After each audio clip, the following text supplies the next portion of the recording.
Ce n'est certes pas un hasard si le président de la République a choisi le 10 janvier, jour de célébration de nos cultes, de nos confessions endogènes, pour marquer son escale à Tukuntuna, l'une des plus petites communes de notre pays, en tout cas l'une des moins peuplées, et Tanguieta, l'une des plus jolies villes du Bénin, qui ont toutes les deux en partage d'être les gardiennes, ces villes, de nos traditions, pour une fois de plus, depuis l'appel de Pereret, exalter la bonne gouvernance, qui est le ferment de notre renaissance, la mise sur les rails du développement que nous voulons irréversible de notre pays.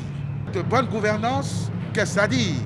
C'est d'abord la lutte contre la mauvaise gouvernance.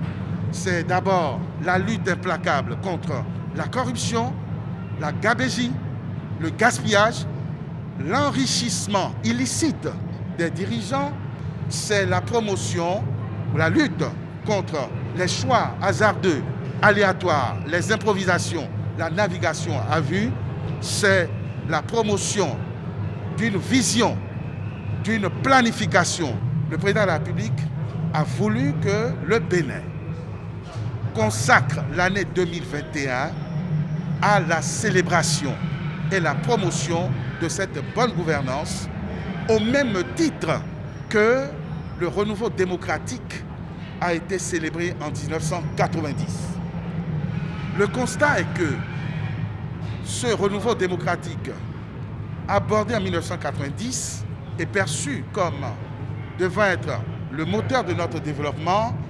Après 25 ans, n'a pas réussi à mettre notre pays sur orbite. Et pourtant, cette démocratie retrouvée doit être préservée, a été consolidée par le programme d'action de notre gouvernement et est considérée comme intangible.